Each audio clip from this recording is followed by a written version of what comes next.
कितनी भर्तियां एमटीएस की है, कितनी भर्तियां हवलदार की है, क्या वैकेंसीज बढ़ी है, क्या वैकेंसीज घटी है, क्या एज रिलैक्सेशन क्राइटेरिया है। नमस्कार दोस्तों, welcome back to my YouTube channel SSC with Ritik Verma. कैसे हैं आप सभी? आशा करता हूं कि आप सभी की तैयारी काफ़ी अच्छी चल रही होगी और आप सभी अपने अपने घरों में स्वस्थ होंगे, हेल्दी होंगे। दोस्तों, आप सभी के लिए एक खुशखबरी है। जैसा कि आप जानते हैं कि कल 26 तारीख को एसएससी एमटीएस 2025 का नोटिफिकेशन आउट हो गया है। उसमें इंपॉर्टेंट वैकेंसीज़ के बारे में बताया गया है, इंपॉर्टेंट क्राइटेरियाज़ के बारे में बताया है, आपकी एलिजिबिलिटी को बताया गया है। सारे मेन चीज़ें एसएससी एमटीएस 2025 के जो नोटिस में दी गई है वो आज की वीडियो में डिस्कस करेंगे। कितनी वैकेंसीज़ हमारे पास देखने को हमें मिली है। तो आपसे रिक्वेस्ट करता हूं कि इस वीडियो को आखिरी तक देखना, क्योंकि अगर आपने कोई भी इंपॉर्टेंट पॉइंटर मिस कर दिया तो वो आपके सिलेक्शन पर बात चली जाएगी। तैयारी पूरे साल की बेकार हो जाएगी अगर कोई भी चीज़ मिस कर दी। तो चलिए बिना समय बर्बाद करे चलते हैं अपनी स्क्रीन की तरफ। तो चलिए जी, बात करते हैं हमारे MTS and havildar CBIC and CBN examination 2025 के नोटिस के बारे में।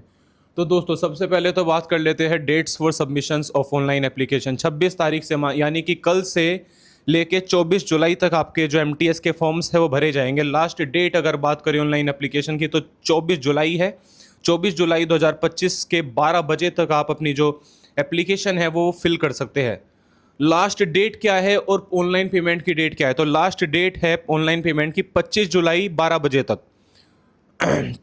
अगर बात करें विंडो आपकी कब खुलेगी एप्लीकेशन फॉर्म करेक्शन के लिए, तो 29 तारीख से 31 तारीख तक आपकी वो विंडो खुलेगी जिसमें आप इंपॉर्टेंट करेक्शन कर सकते हैं।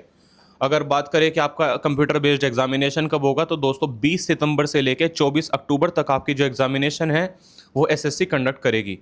टोल फ्री हेल्पलाइन नंबर की बात करें जिसमें आप कॉल कर सकते हो अगर कोई भी डिफ़िकल्टी आप फेस करें अपनी ऑनलाइन एप्लीकेशन फॉर्म को फिल करते हुए, तो वो हेल्पलाइन नंबर है 1800 309 30 63। ये टोल फ्री है दोस्तों। अब कुछ ऐसे इंपॉर्टेंट बातें हैं जो आपका जानना काफ़ी ज़रूरी है। जैसे इसमें दिया गया है, government strives to have a workforce which reflects gender balance and women candidates are encouraged to apply. सरकार मतलब एक ऐसी वर्कफोर्स स्ट्राइव करना चाहती है जो रिफ्लेक्ट करे जेंडर बैलेंस को, तो इसीलिए एसएससी क्या करता है, वुमेन कैंडिडेट्स को इनकरेज करता है अप्लाई करने के लिए। तो यही बातें इस पैराग्राफ में हमें बताई हुई है। देन बात करते हैं वैकेंसीज़ के बारे में दोस्तों। तो टेंटेटिव वैकेंसीज इस नोटिस में हमें दी गई है। एमटीएस के बारे में बात करें तो vacancies being collected, vacancies collect हो चुकी है। और अगर हवलदार की बात करें सीबीआईसी और सीबीएन में, तो हमारे पास 1075 वैकेंसीज हमें देखने को मिलती है।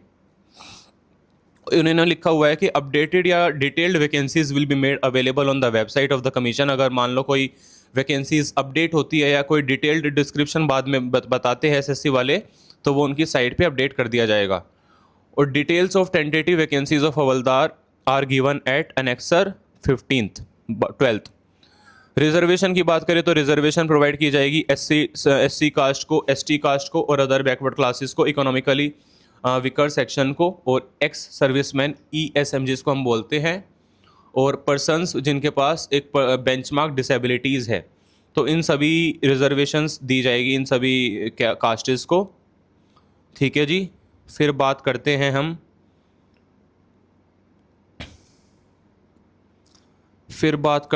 हम नेम ऑफ पोस्ट। जैसे हवलदार इन्होंने दी गई है तो फंक्शनल रिक्वायरमेंट है, जैसे SSTW BN KCL SEMF RWHC। तो सुइटेबिलिटी क्या है कि सबसे पहला HH होना चाहिए, दूसरा OA OL OAL। तो ये सारी चीज़ें हमें दी गई है डिसेबिलिटीज़ के बारे में।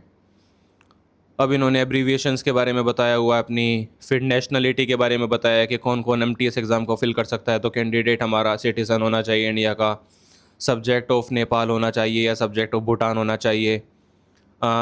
एक जो पर्सन है वो इंडियन ओरिजिन का होना चाहिए जिसने माइग्रेट किया है पाकिस्तान से, बुर्मा से, श्रीलंका से, ईस्ट अफ्रीकन कंट्रीज़ से, है ना, ज़ाम्बिया से, मालावी से, ज़ायरे से, तो इथियोपिया से, वियतनाम से। किस इंटेंशन से? कि परमानेंट सेटल होने के इंटेंशन से इंडिया में, है ना। तो ये सारी चीज़ें हमें इसमें बताई गई है।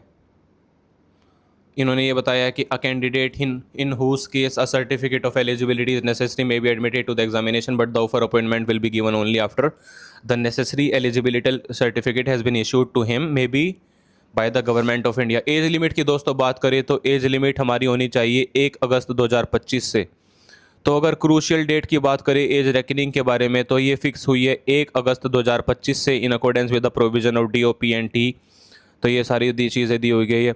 तो एज लिमिट्स के बारे में बात करें, as per the recruitment rule इन्होंने बताया हुआ है कि 18 से 25 साल के जो कैंडिडेट्स हैं, कैंडिडेट्स बोर्न नॉट बिफोर 2 अगस्त 2000 से पहले कैंडिडेट्स का जन्म नहीं होना चाहिए और 1 अगस्त 2007 के बाद नहीं होना चाहिए। 18 से 27 साल तक की है जिन कैंडिडेट्स का जन्म 2/8/1998 से पहले नहीं हुआ है और 1/8/2007 से पहले नहीं हुआ है, अगर हवलदार की बात करें। अब एज रिलैक्सेशन की बात करते हैं दोस्तों, तो परमिसेबल एज रिलैक्सेशन कब क्लेम कर सकते हैं, जब हम सुटेबल एलिजिबिलिटी क्राइटेरियाज को फुलफिल करते हैं। तो जैसे SC ST की बात करें तो एज रिलैक्सेशन हमारी दी गई है, SSC ने 5 साल, OBC को दी गई है 3 साल, है ना। डिसेबल्ड को दी गई है 10 साल, OBC डिसेबल्ड को दी गई है 13 साल, OBC SC ST डिसेबल्ड को दी गई है 15 साल, एक्स सर्विसमैन को दी गई है 3 साल after the deduction of military service rendered, है ना। फिर डिफेंस पर्सोनल की बात करें तो 3 साल हमारी जो वो है वो दी गई है। पर्सोनल डिसेबल्ड की बात करें तो 8 साल है। सेंट्रल गवर्नमेंट सिविलियन एम्प्लॉयज़ की बात करें तो up to 40 years of age है। सेंट्रल गवर्नमेंट सिविलियन एम्प्लॉयज़ की बात करें तो 45 ईयर्स ऑफ एज है ना। विडोज़ की बात करें तो कम से कम 35 साल की इनकी रिलैक्सेशन दी गई है। विडोज़ डिवोर्स्ड की बात करें and who are not remarried तो उनकी 40 साल तक की जो एज रिलैक्सेशन है वो दी गई है। एक इन्होंने इंपॉर्टेंट हाईलाइटेड पॉइंट ये बताया कि date of birth filled by the candidate in the application form and the same recorded in the matriculation secondary examination certificate वही एक्सेप्ट की जाएगी कमीशन के द्वारा for determining the age and no subsequent change for change will be considered और granted. अगर कोई mismatch होता है DOB में तो वो रिजेक्शन उससे डायरेक्ट मिल जाएगा कैंडिडेचर को, डायरेक्ट रिजेक्शन मिलेगा दोस्तों। तो आपसे रिक्वेस्ट करता हूँ कि अपनी जो डेट ऑफ बर्थ है वो बिल्कुल चेक करके सारी चीज़ों में, मेट्रिकुलेशन में, सेकेंडरी एग्जामिनेशन में सारी चीज़ों को देखकर उसमें डालें। अब इन्होंने एक्स सर्विसमैन के बारे में बताया हुआ है कि एक्स सर्विसमैन कौन होता है ना, तो ये सारी चीज़ें हैं। इन्होंने ये बताया हुआ है कि age relaxation reservation is not admissible to sons daughters and dependents of ex serviceman, therefore such candidate should not indicate their category ex serviceman, है ना। प्रोसेस के बारे में बताया हुआ है, process of certification and format of certificates के बारे में इन्होंने बताया हुआ है। फिर ये सारी चीज़ें को इन्होंने एक्सप्लेन किया है। नोट में इन्होंने दे रखा है the commission will not insist on candidates producing OBC certificate issued with crucial cut off date. The candidature of OBC candidates will remain provisional subject to verification officer और बाय अपॉइंटिंग द अथॉरिटी। ठीक है जी। Provision बताया हुआ है of compensatory time and assistance of scribe के बारे में, ये चीज़ें आपके काम की नहीं है। ठीक है, आगे बढ़ते हैं। एसेंशियल एजुकेशनल क्वालिफिकेशंस की दोस्तों बात करते हैं 1 अगस्त 2025 के तहत। The candidates must have passed matriculation examination or equivalent from a recognised board as on before the cut off date 1/8/2025। ये कहते हैं कि जो कैंडिडेट है जो फॉर्म फिल कर रहा है उसने कम से कम मैट्रिकुलेशन एग्जामिनेशन को पास कर दिया है या equivalent from a recognised board, for example CBSE, cut off date से पहले, फॉर एग्जांपल 1 अगस्त 2025 से पहले।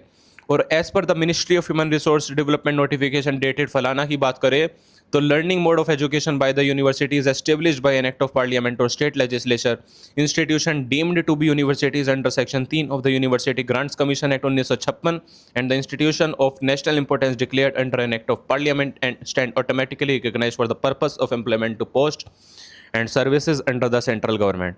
तो ये चीज़ें हमारी डिस्कस की गई है। ये बताया गया है कि it is reiterated at the result of required educational qualification must have been declared by the board of the specified date. Mere processing of the result by the board of the crucial cutter does not fulfil the require. तो मान लो ये बताया हुआ है कि जो result है हमारा एजुकेशनल क्वालिफिकेशन का, फॉर एग्जांपल मैट्रिकुलेशन, उसका जो रिजल्ट है हमारा वो हमारी कट ऑफ डेट या स्पेसिफाइड डेट से पहले आ जाना चाहिए। अगर कोई प्रोसेसिंग होगी रिजल्ट की कट ऑफ डेट के बाद तो वो एजुकेशनल क्वालिफिकेशन रिक्वायरमेंट नहीं है। ठीक है जी। अप्लाई की बात करें तो जैसा कि आप सब जानते हैं माई SSC ऐप के द्वारा भी आप अप्लाई कर सकते हैं या इनकी साइट पर जाके भी आप अप्लाई कर सकते हैं।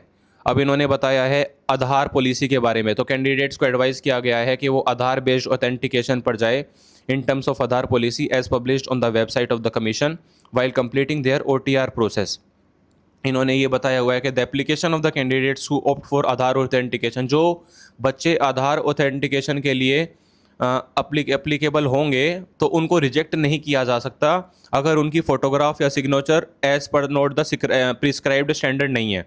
तो उन कैंडिडेट्स को recent colour photographs or original valid photo identity proof venue पे मांगने की ज़रूरत नहीं होगी। तो आधार ऑथेंटिकेशन का हमारा ये फ़ायदा हो जाता है।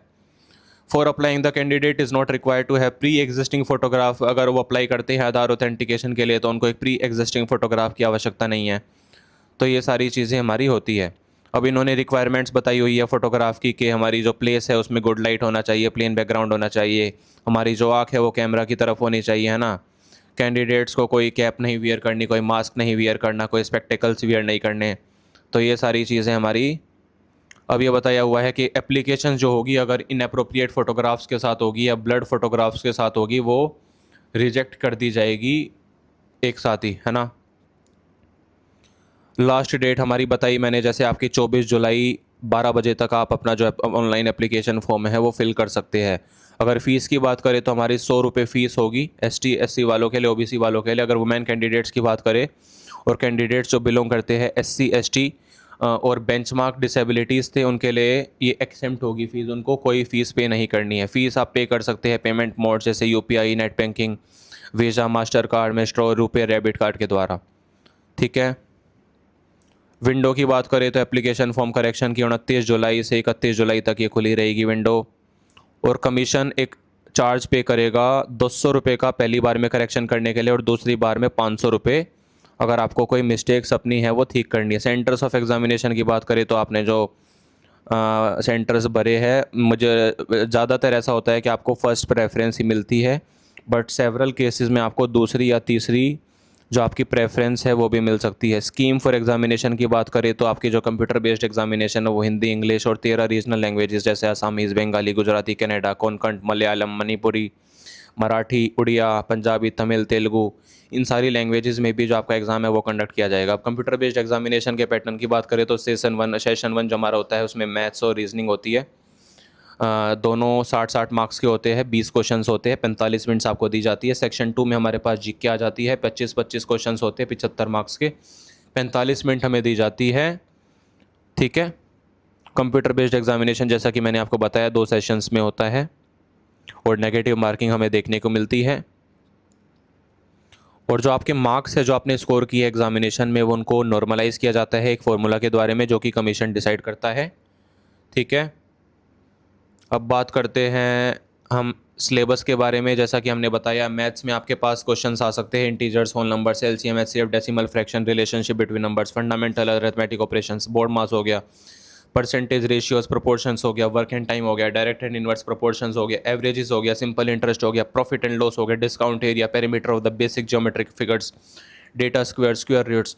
अगर रीजनिंग एबिलिटी की बात करें तो रीजनिंग एबिलिटी में आपके पास क्वेश्चंस आ सकते हैं alpha numeric series, coding, decoding, analogy, following direction, similarities, differences, jumbling, problem solving, analysis, non verbal reasoning based on diagrams, age calculations, calendar and clock etcetera.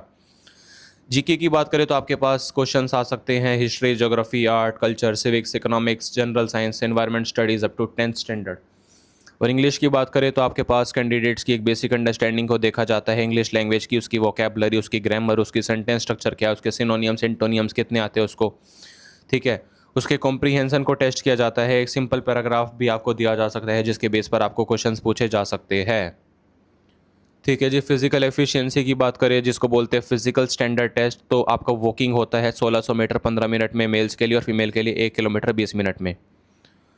Physical standard test मैंने आपको बताया। इसकी अगर रिक्वायरमेंट्स की बात करें तो मेल के लिए हाइट होनी चाहिए कम से कम 157 सेंटीमीटर और चेस्ट होनी चाहिए कम से कम 81 सेंटीमीटर फुली एक्सप्लेंडेड। अगर फीमेल की बात करें तो कम से कम 152 सेंटीमीटर हाइट होनी चाहिए और उनका जो वेट है वो कम होना चाहिए कम से कम 48 किलो।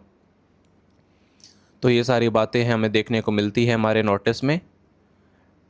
ठीक है जी। तो ये सारी हमारी जो एडिशनल बातें हैं वो इन्होंने बताई हुई है, कोई मेन बातें मेरे को अब तक नहीं मिली। Those candidates who have not undergone Aadhaar based authentication will be required to report at the examination centre. दोस्तों एक बड़ी काफ़ी इंपॉर्टेंट बात आपको बतानी है कि उन कैंडिडेट्स ने जिन्होंने अपना आधार ऑथेंटिकेशन अब तक नहीं किया है तो सबसे पहले तो मैं आपको पर्सनली रिकमेंड करता हूं कि अभी जाकर अपना जो आधार ऑथेंटिकेशन है वो करिए। अगर आपने दोस्तों इन केस कोई किसी इमरजेंसी की वजह से आपको किसी भी बहाने से टाइम नहीं मिला, अगर आपने आधार बेस्ड ऑथेंटिकेशन नहीं करा तो आपको कम से कम 2 घंटे पहले अपने वेन्यू पर पहुंचना होगा दोस्तों। अपने वेन्यू पर पहुंचने पे आपके पास डॉक्यूमेंट्स भी होने चाहिए, जैसे voter ID card, driving licence, PAN, ये सारे डॉक्यूमेंट्स आपके पास होने चाहिए। अगर आपने आधार ऑथेंटिकेशन नहीं किया, डॉक्यूमेंट वेरिफिकेशन की बात करें तो document verification will be conducted by the user after the declaration of the final result. तो फाइनल रिजल्ट के आने के बाद आपकी जो डीवी है वो की जाती है। ठीक है जी, तो ये सारी हमारी डिटेल्स हैं।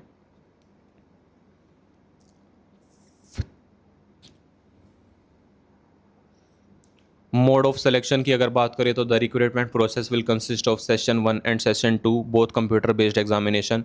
The performance of the candidates in session 1 will be evaluated first and the performance in the session second will be evaluated only if the candidates qualifies in session 3। Minimum qualifying marks अगर बात करें general वालों के लिए 30% है, OBC या EWS वालों के लिए 25% है। ठीक है,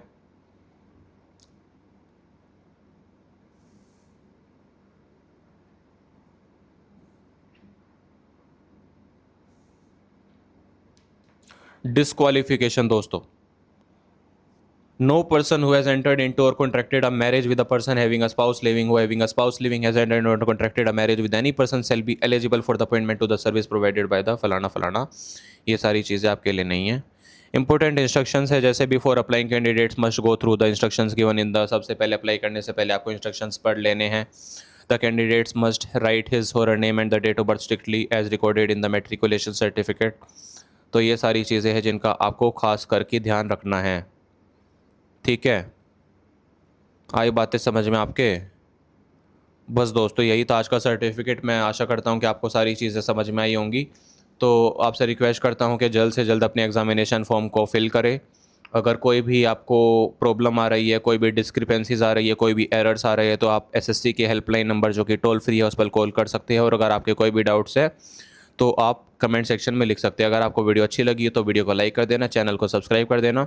ठीक है जी, मिलते हैं नेक्स्ट वीडियो में। Tata bye bye.